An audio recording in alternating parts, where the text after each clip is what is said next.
함께 주기도문 하겠습니다. 하늘에 계신 우리 아버지, 아버지의 이름을 거룩하게 하시며 아버지의 나라가 오게 하시며 아버지의 뜻이 하늘에서와 같이 땅에서도 이루어지게 하소서. 오늘 우리에게 일용할 양식을 주시고 우리가 우리에게 잘못한 사람을 용서하여 준 것 같이 우리 죄를 용서하여 주시고 우리를 시험에 빠지지 않게 하시고 악에서 구하소서. 나라와 권능과 영광이 영원히 아버지의 것입니다. 아멘. 찬송가 314장 찬양하겠습니다. 찬송가 314장입니다.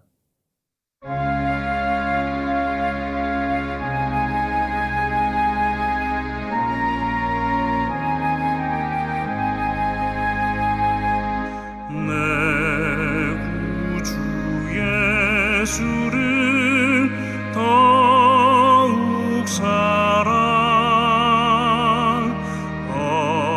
엎드려 비는 말 들으소서. 내 진정 소원이 내 구주 예수를 더욱 사랑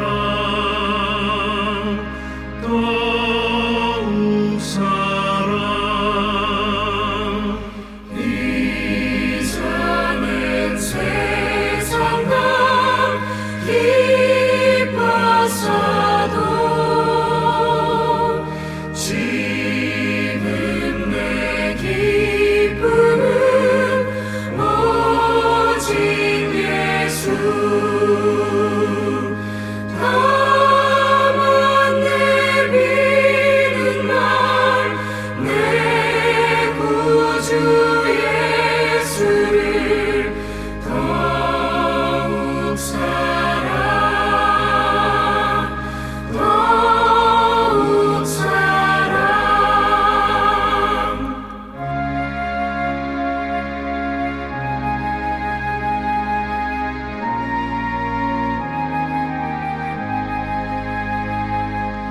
이 세상 떠날 때 찬양하고 숨질 때 하는 말 이것일세.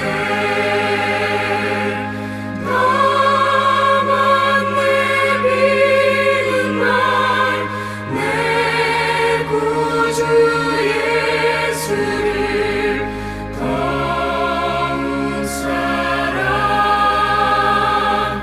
더욱 사랑.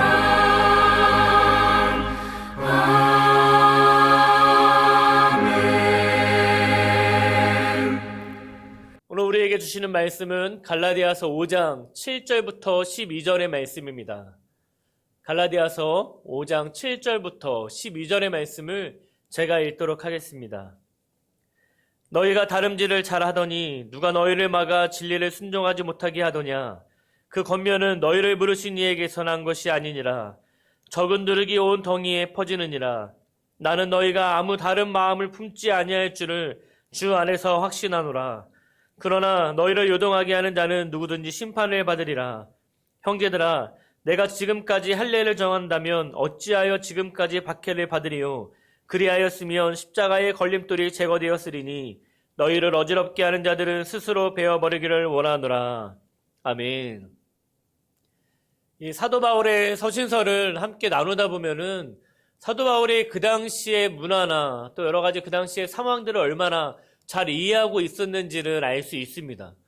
그의 서신서에 특별히 많은 비유들을 보면 그 당시에 또한 로마의 그 정치 아래 있었던 또한 그들이 하고 있었던 운동 경기들 또 그들이 숭배하고 있던 그들의 우상 숭배의 모습들 이러한 여러 가지 모습들을 이야기하고 있는 것이 단순히 그냥 이야기하고 있는 것이 아니라 당시의 문화와 모든 배경들을 이해하고 그들이 정말로 잘 이해할 수 있을 만한 여러 가지 것들을 선택해서 말씀을 나누고 있는 것을 볼 수가 있습니다. 특별히 오늘 말씀을 시작하면서 사도 바울은 운동 경기 중에 하나였던 달리기에 대해서 비유를 하면서 말하고 있습니다. 7절의 말씀입니다. 너희가 다름질을 잘하더니 누가 너희를 막아 진리를 순종하지 못하게 하더냐. 오늘 여기서 말하고 있는 너희가 다름질을 잘하더니 라고 말하는 이 다름질은 바로 우리가 충분히 이해할 수 있을 만한 달리기를 말합니다. 그러나 그 당시에는 달리기가 굉장히 중요한 운동 경기 중에 하나였다는 것을 우리는 알 필요 있습니다. 그렇기 때문에 모든 사람들이 이 다름질, 운동 경기였던 달리기에 대한 이해함을 가지고 있었습니다. 이 표현은 이곳에만 표현하는 것이 아니라 갈라디아서 2장 2절과 또 빌립보서 3장 14절, 디모데후서 4장 19절, 4장 7절 등 우리는 예수님을 영접하고 그냥 끝나는 것이 아니라 우리는 주님이 다시 오실 그날까지 우리는 최선을 다해서 끝까지 달려가야 한다라고 비유하며 이 운동 경기인 다름질을 이야기하고 있습니다. 여러분, 사도들이, 그들이 갈라디아 교회 성도들이 이 달리기를 열심히 잘 하고 있었다라고 표현하고 있습니다. 이 말은 무슨 말입니까? 너희가 주님이 다시 오실 그날까지 최선을 다해서 달릴 준비가 되어 있었고 그렇게 달리고 있었다라고 말하고 있는 것입니다. 여러분, 처음부터 이 갈라디아 교회 성도들이 율법주의자들의 유혹에 현혹된 게 아니었습니다. 처음부터 그들이 할례에 대한 생각을 가지고 있었던 것이 아니라는 것입니다. 사도 바울이 처음 전한 복음, 너희가 예수 그리스도를 믿기만 하면 구원을 받는다는 이 진리를 가지고 주님이 다시 오실 그 날을 소망하며 열심히 달리고 있었다라는 것입니다. 그런데 그 말은 이어서 이렇게 이어집니다. 누가 너희를 막아 진리를 순종하지 못하게 하더냐. 누군가 이 진리를 순종하는 데 있어서 막았다라고 말하고 있는 것입니다. 여기에서 막았다라는 단어는 원어를 보자면 열심히 달리기 경주를 하고 있는데 누군가 불법적으로 그 행위를 방해하고 있다라는 것입니다. 여러분, 이것을 이 갈라디아 교회 성도들뿐만 아니라 율법주의자들이 들었을 때 아마 그들은 이 말이 어떤 것을 말하고 있는지 너무나 잘 이해하고 있었을 것입니다. 열심히 달리고 있는데 낚아채는 것이죠. 그 길이 아니라고 이야기하는 것입니다. 저쪽으로 달려야 된다고 말하고 있는 것입니다. 그렇기 때문에 그들이 이 진리에 순종하며 달려갔던 그 길에서 벗어나서 하나님께 나아가지 못하도록 막았다라는 것입니다. 그들이 바로 율법주의자들이었습니다. 여러분, 이처럼 그 율법주의자들이 누군가, 갈라디아 교회 성도들 중에서는 누군가에게 하나님께 나아가지 못하도록 방해했다는 것입니다. 그런데 문제는 무엇이냐면 그냥 한 사람만 방해하고 끝난 것이 아니라 그 방해하는 것을 통해서 그 공동체가 분열이 되고 파가 갈라졌다는 것입니다. 여러분, 사실 할례라는 것은 어제의 말씀도 나눴지만 율법의 전체가 할례가 아닙니다. 율법의 그 중에 하나가 바로 할례라는 것이죠. 그럼에도 불구하고 그 할례 하나가, 율법 중에 하나인 그 할례가 바로 이 이스라엘 백성들, 하나님의 자녀가 되는 이 갈라디아 교회 성도들에게 어려움을 주었고 또한 분파가 갈리게 만들었다라는 것입니다. 그렇기 때문에 사도 바울은 이것에 대해서 9절에 이렇게 표현하고 있습니다. 적은 누룩이 온 덩이에 퍼지느니라. 여러분, 누룩의 특징이 무엇입니까? 굉장히 빨리 전파된다는 것입니다. 아주 작은 양이 하나 할지라도 그 전체로 퍼지기까지는 오랜 시간이 걸리지 않습니다. 그렇기 때문에 아무리 적은 양의 누룩이 있다 하더라도 그것을 재빨리 제거하지 않는다면, 그것을 재빨리 없애버리지 않는다면 그것이 온 전체에 다 퍼져서 결국은 어려움을 만들게 되는 결과를 초래하게 된다는 것입니다.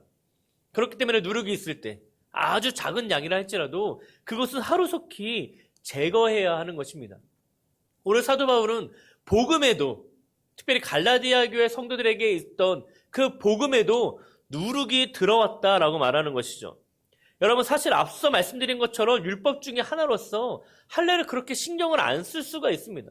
아니, 그 많은 율법 중에 하나인 할례가 뭐 어찌 그래 대단하다고, 무슨 영향이나 있겠냐고 말할 수 있겠지만 누룩이 하루속히 제거하지 않는다면 그 온 모든 것을 다 퍼뜨리는 것처럼 여러분, 할례라는 아주 작은 일부라 할지라도 그것이 복음 안에, 그리스도인들 안에 들어온다면 그것을 하루속히 제거하지 않는다면 그 공동체는 어려움에 빠지게 되는 것입니다. 어제 말씀을 나눈 것처럼 혹시 여러분에게는 할례와 같은 것이 있지 않으십니까? 여러분의 삶에 있어서 할례는 무엇입니까? 내가 이것이 있으면 마치 구원을 받을 수 있을 것처럼 여겨지는 것은 무엇이 있으십니까? 우리는 그것을 그냥 내버려 두어서는 안 되는 것입니다. 우리가 어떤 것이 누룩인지 알았다면, 어떤 것이 내 삶의 할례인지 알았다면 우리는 그냥 가만히 있어서는 안 되는 것입니다. 만약 우리가 가만히 있다면 결국은 그 작은 누룩이라 할지라도, 작은 율법 중에 하나일지라도 그것이 우리의 복음에 대한 진리를 온전히 회보선시켜버리고 왜곡시켜버리는 결과를 초래하게 되는 것입니다. 사도 바울은 그런 누룩이 있다면 베어버리라고 말합니다. 12절의 말씀입니다. 너희를 어지럽게 하는 자들이 스스로 베어버리기를 원하노라. 여러분, 스스로 베어버려야 합니다. 우리는 그것을 알았다면, 우리는 그것을 스스로 베어버릴 줄도 알아야 한다는 것입니다. 또한 우리를 어지럽게 만들고 우리를 계속 유혹하고 우리 마음 가운데, 우리 공동체 가운데 분열을 일으키는 어떠한 공동체가 있다면 우리는 그들이 스스로 그 모든 것들을 베어버릴 수 있도록 우리는 해야 합니다. 여기서 베어버린다라는 단어를 우리가 또한 이해할 필요가 있습니다. 여러분, 우리가 단순히 할례를 받을 때 베어버리는, 포피를 베는 그러한 베어버림을 말하고 있는 것이 아닙니다. 여기서 베어버림이라고 말하는 것은 스스로 거세를 할 정도로, 스스로 자신의 신체 일부를 절단하며 제거할 정도로 그것을 없애버리는 것을 말하고 있는 것입니다. 이 말을 왜 사도 바울이 하고 있냐면, 당시의 이방정교나 또 이단들이 자신의 헌신을 표현할 때 했던 행위 중에 하나가 자신의 신체 중의 일부를 바로 잘라내는 것, 그것이 바로 그들의 헌신의 표현이었기 때문에 사도 바울이 이렇게 말하는 것이죠. 야, 너네가 할례가 그렇게 중요하냐? 야, 할례 받으면 너네 구원받는다고 믿냐? 그러면 그냥 할례가 아니라 너네 신체의 일부를 그냥 잘라내. 너의 음경 다 잘라내. 너의 신체 그냥 다 잘라내. 그것이 너의 헌신이라고 믿는다면, 그것이 너희를 구원할 수 있다고 믿는다면, 야, 포피 하나 잠깐 뱉는 거 하나님이 기뻐하시겠냐? 그냥 너의 신체 일부를 다 잘라내야지. 그 정도 헌신을 보여줘야지 구원을 받을 수 있지 않겠냐? 라고 사도 바울이 비꼬면서 말하는 것이죠. 이러한 비꼬는 말 중에서도 또 우리는 새겨 들어야 할 필요도 있습니다. 여러분의 삶의 할례, 이것이 나를 구원할 수 있을 거라고 믿는 것, 어떤 분들에게는 어제 말씀드린 것처럼 주의를 온전히 지키는 것, 또 어떤 분들에게는 11조와 헌금 생활을 정말로 한 푼도 빠짐없이 잘하는 것, 어떤 분들에게는 교회 곳곳에서 내가 봉사하는 것, 이 모든 것들이 때로는 나의 삶의 할례가 될 수 있습니다. 그것이 마치 나를 구원할 수 있는 것처럼 여길 수 있다는 것입니다. 그럼 사도 바울이 이렇게 말할지 모르겠습니다. 야, 그거 하나 한다고 되냐? 전도도 하고 성교도 하고 너의 삶 포기하고 날마다 기도하고 한순간도 빠짐없이 교회에서 너의 헌신을 보여줘. 그래야지 구원받을 수 있는 거 아니냐? 라고 말하는 것이죠. 그러면서 동시에 너네 그거 스스로 배워내. 너네가 가진 누룩, 그것이 너희가 빨리 제거하지 않는다면 결국은 너의 온 신앙생활에 영향을 끼칠 거야. 그리고 신앙생활에만 영향을 끼치는 것이 아니라 너희가 속한 공동체에 영향을 끼칠 거라고 말하는 것입니다. 갈라디아 교회 성도들을 보십시오. 그들의 공동체는 하나님께 헌신된 공동체였습니다. 하나님을 향한 열정이 있는 공동체였다고 사도 바울이 뭐라고 표현했습니까? 다름질을 잘 하였던 자들이다 라고 말합니다. 그러나 그들의 삶에 누룩이 찾아 들어왔습니다. 모든 자들에게 들어온 게 아니었을 것입니다. 아마 갈라디아 교회 성도 중에서 몇 명에게 누룩이 들어왔겠죠. 할례라는 그러한 믿음이 그들에게 들어왔겠죠. 그런데 그냥 그 자신들의 신앙생활만 어지럽게 만든 것이 아니라 결국은 그 갈라디아 교회 성도들이 그 공동체가 분열되게 만드는 결과를 초래했다는 것입니다. 그렇기 때문에 우리의 삶에 누룩이 있다면 우리는 반드시 그것을 베어내어야 하는 것입니다. 또 우리의 삶에 할례라는 어떤 안정감이 있다면 우리는 그것을 베어내어야 하는 것입니다. 잘라내어야 하는 것입니다. 하루 이틀 지나고 그래 나중에 잘라내면 되지. 지금은 그래 한번 들어보자. 이렇게 생각해서는 안 됩니다. 왜냐하면 그 누룩은 우리의 삶에 너무나 빨리 전파되기 때문입니다. 그렇기 때문에 여러분의 삶에 어떠한 누룩이 있으십니까? 여러분의 삶에 어떤 할례가 있으십니까? 여러분 그것을 잘라내어야 합니다. 제거해야 합니다. 우리가 할 수만 있다면 최대한 빨리 그것을 제거해서 우리는 다시 하나님께 돌이켜야 합니다. 그리고 우리가 해야 되는 것은 무엇입니까? 다시 다름질을 하는 것입니다. 여러분 이 다름질이라고 하는 표현, 경주하는, 달리는 자들이라고 이야기했습니다. 여러분 그들이 예수 그리스도로 말미암아 구원을 받았다면 그들이 굳이 달리기를 할 필요가 있을까요? 나는 이미 구원 받았는데.